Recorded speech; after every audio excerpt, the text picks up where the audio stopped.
Which positional group for the Dallas Cowboys has to step up the most this season in order for it to be a success? All that and more in this episode of the Locked On Cowboys podcast.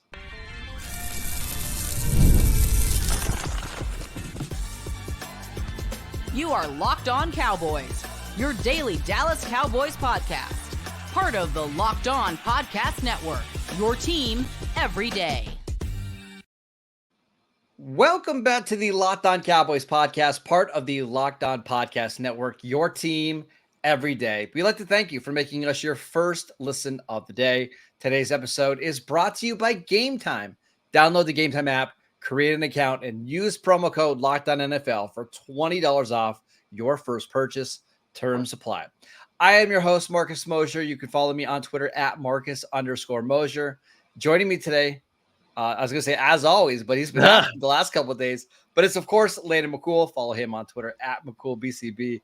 Landon is back from vacation, nice and well-rested, I'm assuming.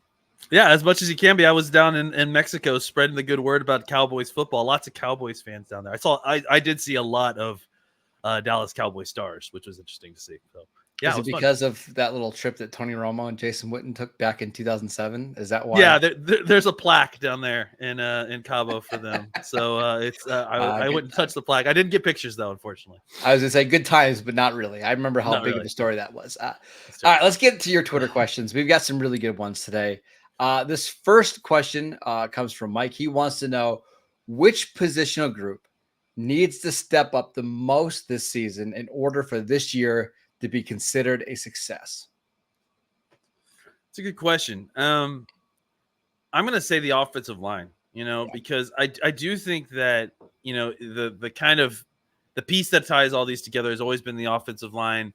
But I think also just it does kind of can be a cure-all for some of the things that have ailed this team, right? Because first of all, I think this team needs to be able to run the ball a little bit better. I mean, we both agree that passing the football is, the way to generate offense, and that it is, by far the more important aspect of the game. But I think running the football is not something that should just be, thrown to the side and eschewed, because there are times when you need to run the football and you have to in order to win the game, especially as the season goes on and especially as you start to play more and more difficult teams, right? They find ways to take away your passing options. And sometimes when that happens, you need to be able to bludgeon teams with the run game in order to kind of get them out of those looks and free things up. So I think all of that kind of, again, ties back into the offensive line. And I think the Cowboys, they took a look at their situation, obviously knew that they weren't sure if Tyron Smith was going to be back or not. And they knew that they needed to improve it. So I think that that is going to be the situation where you hope that these rookies can kind of develop quickly and kind of live up to potential, early in their careers, because you feel like that if by the end of the season this offensive line has reached somewhat close to its potential, they may have a better shot than they have had in the previous few years of still being a dominant run team at the end of the year while keeping Dak upright. I think the offensive line is always the safe answer, right? And I think it's going to be hard for them to improve on the offensive line they had last year. That's where it's a little tricky, right? Because they're going to be likely going to be starting two rookies, including a rookie left tackle. But I agree, like offensive line is a huge one. The other one for me, Landon, that I'm looking at is the linebacker play. And I know it's actually probably tied into the defensive tackle play, but if I just told you, going into this year, hey, the Cowboys had top 10 linebacker play, I think that would signal that the Cowboys probably had a pretty good year on defense, right? Like they probably were able to stop the run better. Maybe those guys made more plays in coverage than they did a year ago. But if the Cowboys can get above average linebacker play this year, who knows what their ceiling is? Yeah, I think it would be a very good kind of leading indicator, as you mentioned, right? Because we feel pretty confident that you're going to probably get some pretty good defensive line play. We'll see how the tackle position shakes out, but you feel good about your ends. You feel good about your corners. Generally speaking, I think you can apply pressure to a team trying to throw the football. It's not going to be easy necessarily. And we haven't seen the defense yet, but I think it's safe to say that it's not going to be easy to throw on the Cowboys next year. So, getting good to, very good linebacker play is like an extra bonus, right? Like it kind of for a team that has had kind of a little bit of a hollow middle in the defense at times last year, to kind of get solid play on all three levels really could be a huge boost for this team, especially obviously the defense, which, kind of going back to the theme here was another thing that kind of failed them at the end of the year last year, right? The inability to kind of get off the field, specifically an inability to kind of stop the run and keep limit early down plays to kind of keep the down and distance in a reasonable situation so that you could rush the passer. So I think, linebacker play as much as offensive line play in some ways is going to be at least an indicator, right? Maybe not the driving engine, but at least an indicator of this defense being a step better than they were last year. I just want to see that group be more consistent, because we saw the splash plays last year, like Damone Clark and Marquise Bell and Leighton Vander Esch early in the year. Like, they were making big plays, but it was the play to play, drive to drive, game to game consistency. Like, they actually played pretty decent against Miami, but the week before that against Buffalo, they were atrocious and nobody wanted to get off a block, right? Then a couple weeks later, they play the Lions and they play very good in that game. So to me, it's the consistency. That might mean we don't see quite the ceiling, but if they can just be a little bit more reliable game to game, I think that'd be fantastic for the defense. Yeah, raising the floor on the linebacker group is, I think, really important. More than raising the ceiling, right? Like, just getting consistent, kind of bottom line play from the linebacker group. There's playmakers on other spots of this defense that they need to make plays, right? But getting consistent, solid play from your linebacker crew would be such a boon for this defense that it would allow the rest of the guys to continue to be the playmakers they are. And the good news is the Cowboys have really revamped that position this offseason. If you count Overshown, who's coming back from the injury, right? The addition of Eric Kendricks, the selection of Liufu in the third round, like they have additional bodies to throw at that position. Anything is possible. Like, I wouldn't be surprised if they are a little bit worse at that position because maybe they don't have the athletes that they did a year ago. I would be surprised if they're significantly better because you have a veteran that knows the defense and you have Overshown's athleticism. You have more depth with Damone Clark kind of going back into a supporting role. I think everything's on the table here. Yeah, and I think the other thing too is that you're not asking them to do as much difficult stuff. I mean, you're asking them to be a bigger part of the defense, but you're also, with Zimmer going to be protecting those linebackers more. Yes. Look, we may not like the depth at defensive tackle right now, but I guarantee you that you're going to see more beef in front of the linebackers, however it shakes out, than you did last year. And that's going to help protect them from blocks. Yeah. That's going to help them flow to the ball a lot better. So it's not only just the depth and improvement in the player acquisition. And I mean, if you want to call Overshown's return from injury player acquisition as well, it kind of is. But it's something, right? It's talent injected to a team that didn't have it necessarily last year. And then combine it with the fact that schematically, I think that they're going to be protected a lot more. I think it's not unrealistic to expect a pretty decent sized jump from the linebacker group this year. All right, Landon, let's talk about a question about the UFL. We've seen the Cowboys now sign multiple players from the spring leagues over the last couple of years, including Garyon Conley this year, including Willie Harvey. But what if the NFL partnered with the UFL and they've made it a full developmental league? What would that look like, and who could benefit from the Cowboys? We will get to that next. This episode is brought to you by eBay Motors. Passion, drive, and patience. It's the formula for winning championships, and it's also what keeps your ride or die alive. eBay Motors has everything you need to maintain your vehicle and level it up to peak performance. Superchargers, roof racks, exhaust kits, LED headlights, and more. Whether you're into speed, power, or style, eBay Motors has got you covered. With over 122 million parts for your number one ride or die, you'll always find exactly what you're looking for. And with eBay Guaranteed Fit, your part is guaranteed to fit your ride every time or your money back. Because with eBay Motors, you're burning rubber and not cash. With all the parts you need at the prices you want, it's easy to make your car the MVP and bring home huge wins. Keep your ride or die alive at ebaymotors.com. Eligible items only. Exclusions apply. eBay Guaranteed Fit only available to U.S. customers. Welcome back to the Locked On Cowboys podcast. Are you watching Fox Sports or ESPN on your TV all day? Are you having to turn down the volume because of all that shouting? Make the switch to Locked On Sports today, a free 24/7 sports streaming channel program for you every day to bring you the biggest stories without all that unnecessary screaming. Locked On Sports today brings you can't miss analysis, opinions, and news, streaming 24/7 on YouTube or in the free Amazon Fire TV channels app, part of the Locked On Podcast Network, your team every day. All right, Landon, we've got this really good question from Cameron. He wants to know, if the NFL partnered with the UFL and the Cowboys could send down 3 players to play in that league next spring, who do you think they should send for some extra experience? All right, so I got a couple guys, right? I mean, first of all, I feel like this is where this should be heading. And honestly, I think this is ultimately where they would like for this to head. I think we're going to get there. Yeah, I think we're going to get there, and I haven't been sure. It feels like this has always been what they've wanted, or at least what groups of folks have wanted, and through the different iterations of UFL, XFL, NFL AFL, NFL Europe. NFL Europe was obviously the closest thing to what we're trying to get to, right? Because it was fully sponsored by the NFL. It was endorsed in a lot of ways.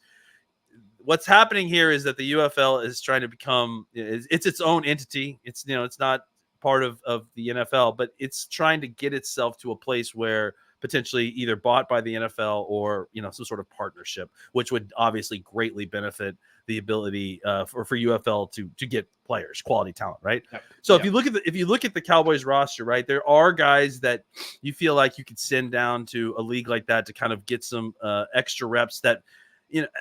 And I look to guys that I feel like are talented guys that need reps, right? Like that's really what you're looking for. So I would say, like, you and I talked about a couple guys like Nathan Thomas. I think he's the guy that was a 7th round pick this year in the draft. It's a guy that is from Louisiana is stuck behind a large number of players, right? Like he's behind TJ Bass, behind Brock Hoffman, behind potentially Awesome Richards, who another guy who I think that would really benefit from potentially going to a development league for just a year, right? Just to get reps, right? Well, let's go. Another guy, that they potentially could be. I think all these guys, just to get opportunities to get down there and just get reps and kind of develop their games a little bit. Folks that aren't going to get as much opportunity because of the depth chart in front of them. I'll name one more and then I'll turn it over to you because I'm sure you've got some good ones too. But I think you could easily pick any one of those bottom of the roster wide receivers. Jalen Cropper, Billy Johnson, Billy Johnson is a guy that they really like a lot with some speed. Flournoy, absolutely. I think all those guys seem like real, obvious picks for a league like this. And then just one defensive guy real quick. I think who was it that I was looking at? Junior Fajoku, I think was your name. Yeah, it was Junior Fajoku. I think a guy like, look, I understand that this is an opposite situation where Fajoku is actually in a spot where there's not a ton of depth, right? But I think sending him down for like a season to kind of fully develop at one position, if it's possible, I think that would be beneficial for him, and get more reps than potentially he would get in some of these training camp practices, and certainly more reps than he would get likely. We'll see how he is develop, but I think someone of that realm, right? Like, because Fajoku may develop and maybe a key part of the team this year. I don't know, but I think someone in that area, like these kind of middle to late round guys that maybe are stuck behind a couple other guys, right? In depth charts that just need some more seasoning, more than the team can provide during regular season, practice. So there'd be a couple of things that I would look at. Number one is I don't think you would want to send down anybody that would have a chance to have a big role like during the upcoming year. First of all, it's too much work on their body, like in one calendar year. And also, if they happen to get injured, you don't want your season to fall apart. But none of the guys that you mentioned, like, it sounds bad, but like if they got hurt, it wouldn't change the Cowboys' projected win total, right? Fajoku is probably the only person that's close to that, right? Yeah, right. And I know people are saying like Trey Lance, but Trey Lance is probably too important in order to go down to the UFL. No, I do think he could benefit from more live reps. I mean, you look at his passing attempts all the way back to high school, and it's under 600. Like, he probably could benefit, but he's too high of a pick, and I think his outlook is too bright or important for him to be down there. So Yeah. you're looking to me, I'm looking at guys that are like barely on the 53-man roster or like are one of your top 2 or 3 practice squad guys.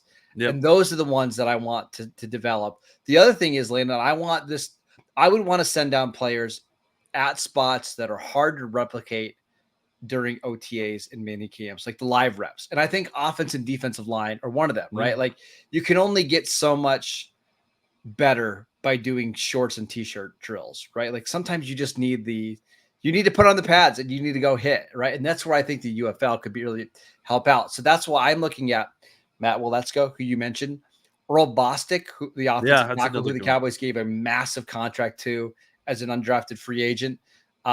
Even someone like, we're going to talk about this guy in the next segment, Brock Hoffman, I think could really benefit for more snaps, just playing more. And then on defense, what about someone like Eric Scott, who is kind of buried at the cornerback position now, a day 3 pick. He needs more reps. I wouldn't be surprised if the Cowboys were willing to send down him in order just to see him more in live action. Yeah. And I was actually, I forgot to mention someone like David Durden, who's another guy like these smaller school guys, right? That need reps against upper level competition. I think those are guys that also fall under that. But I really think Eric Scott's another great one, right? Because this is a guy that, like you said, there's a lot of depth at that position right now. And having a whole off season of getting reps and kind of learning how to play within your body in this kind of similar scheme that they're asking you to play in the NFL.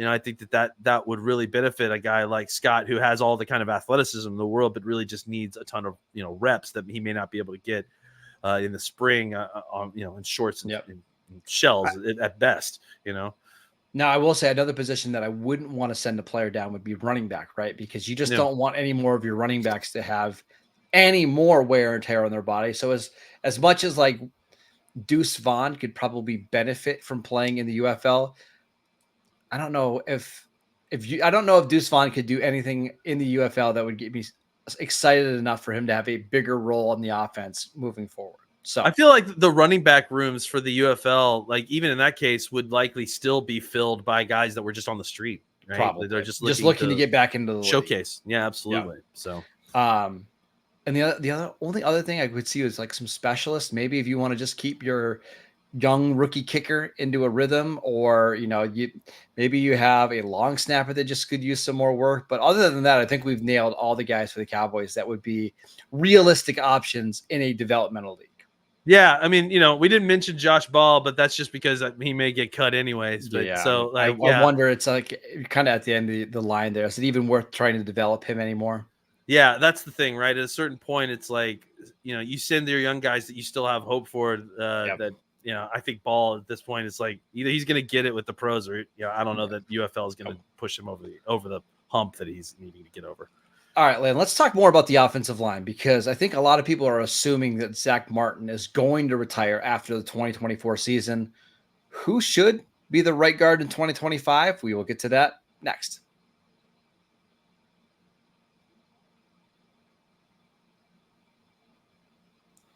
Welcome back to the Locked On Cowboys podcast. We are answering your Twitter questions today. And our final question comes here from Phil. He wants to know, with Zach Martin likely to retire at the end of the season, would it be better to have Brock Hoffman start at center and have Cooper Beebe, the Cowboys' 3rd-round pick, learning at right guard from Martin for a year?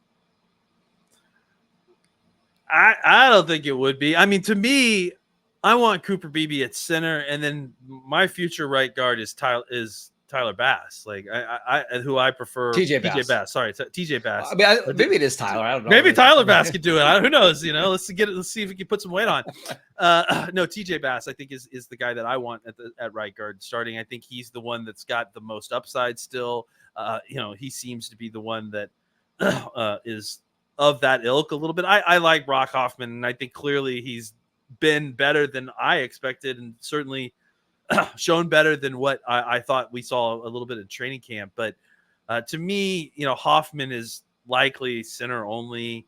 And I think,